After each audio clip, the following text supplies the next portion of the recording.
Hey, what's happening, Nation? It's Joku. Nobody really knows what our offense is going to look like tomorrow or exactly how it's going to be played. But I want to take a look at a few different possibilities of what I'm really hoping to see tomorrow. This right here on the screen is a classic John Gruden offensive scheme. This is one of his go-tos. And he might tweak it up a little bit by dropping the Ingold and bringing in Foster. Getting into these two tight end sets, I really do not think we will be able to get away from these two tight end sets. I know there's a lot of people that hate these 2 and 3 tight end sets, but with how makeshift and shitty our offensive line is right now, the extra protection that you get off having 2 tight ends on the field is honestly worth it, especially in certain situations. But again, this is more classic Gruden right here. Now we have Greg Olsen and Derek Carr taking this team over. Greg Olsen is not as run heavy as Gruden was. I am hoping that we really open this thing up and really start to spread our wide receivers out and get into some mixed look packages and get as much of our talent that we have on the team onto the field to where they're actually making an impact in the game. So I just want to draw up a few quick ones, kind of get your guys' opinions on it and just see if we're thinking the same thing. If you guys think it's going to be completely different, be sure to hit me up and let me know. If you are new to the channel, please do think about subscribing. I really do appreciate that. But let's go ahead and jump into a few of these packages real quick. If you want to get into some of these 2 tight end sets, do it from a shotgun. Josh Jacobs and Kenyon Drake in your backfield. You can always shift one of them out to the wide receiver position if you want to, or you could just snap it from here. You could also run some draws out of this package. I'm really hoping that we get to see this tomorrow. I think having Drake and Josh on the field at the same time is something that Olsen will implement into this offense, and it's something that really keeps the defense on their toes, just because both of those guys can receive out of the backfield, both of those guys can be put into motion, and both of them can end up picking up a block to kind of spring the other guy for a big play.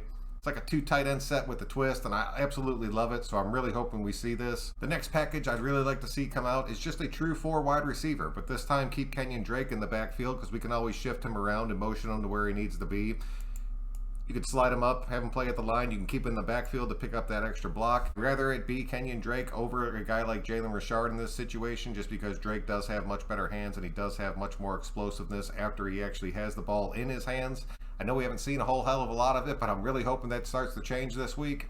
And I really like shifting Waller into that slot spot instead of having him lined up as the tight end. It kind of forces a mismatch.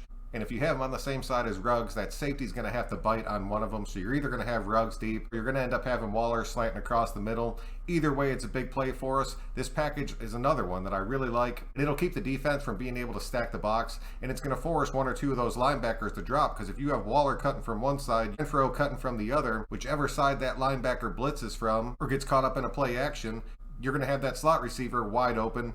This next package, I know Mariota's coming back off the IR. He's going to be active for this game. I'm super happy because I know there is a package that is built around him somewhere in this offense. This is a goal line look that I really think would excel. It is a 3 tight end set, and I do understand Carrier's on the IR. I just don't have Bowers cut out, so I wasn't able to stick him into this, but you guys get the gist of it. I think having Mariota as your quarterback at like the 1 or 2 yard line, having Josh Jacobs behind him, having your huge set and all 3 of your tight ends on the field, it's going to open up either Jacobs to make his dive or Mariota to just bootleg to either side and just kind of walk in. I'm really hoping Mariota can make an impact in this game and last more than 1 play. Fingers crossed for that shit. But this is another one I think we have a definite possibility of being able to see tomorrow. This next package, and this totally depends on how our offensive line is playing throughout this game, but just getting into a true 5 wide receiver and just completely spread that offense out, let Carr go back to college and just pick his shots and just work the way down the field.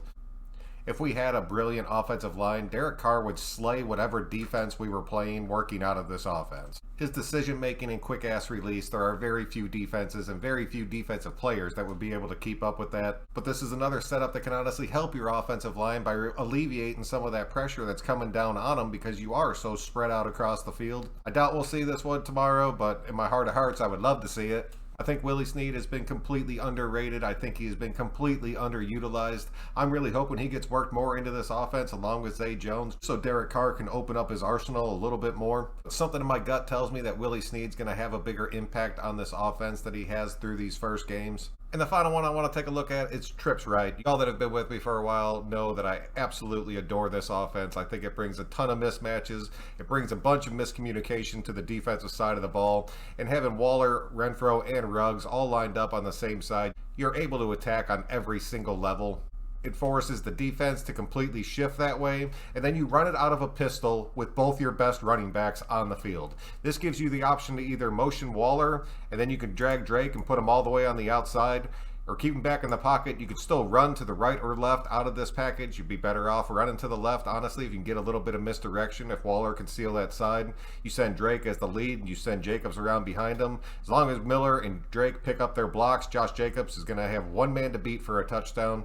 And then running it out of that pistol gives Carr that extra second that he's going to need to kind of read that right side of the field to see who's going to break open. And I think there's some disgusting screenplays that you could read out of this package that I would really love to see. Like I said before, I don't have the utmost faith in Greg Olsen as an offensive coordinator, but I do know he likes to pass, and I will take that. And I honestly do believe that Derek Carr is going to have the majority of the control over this offense on a play-to-play basis. You're going to see him calling constant audibles at the offensive line, and you're going to see him asking for different packages to be brought onto this field. And I think him having that kind of control, and then having a coach on the sideline that's not telling him, no, we're going to do it this way, but having a coach on the sideline that's going to say, here's your package, go ahead and take it. I'm expecting huge things out of this offense tomorrow. I know there's only a handful of people in the Raider Nation that agree with me and the things that I've said over the past few days. A lot of people think this season's going to be a wash already. I am not chucking that shit up. We are 3-2. You can see right here, we have the weapons, we have the explosiveness. Why not us?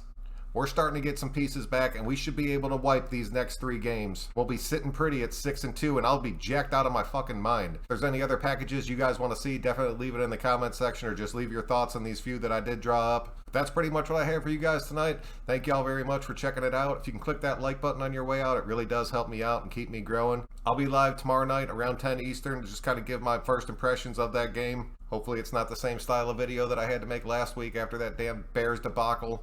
But until then, I'm Sanjoku, and we will catch you on the next one.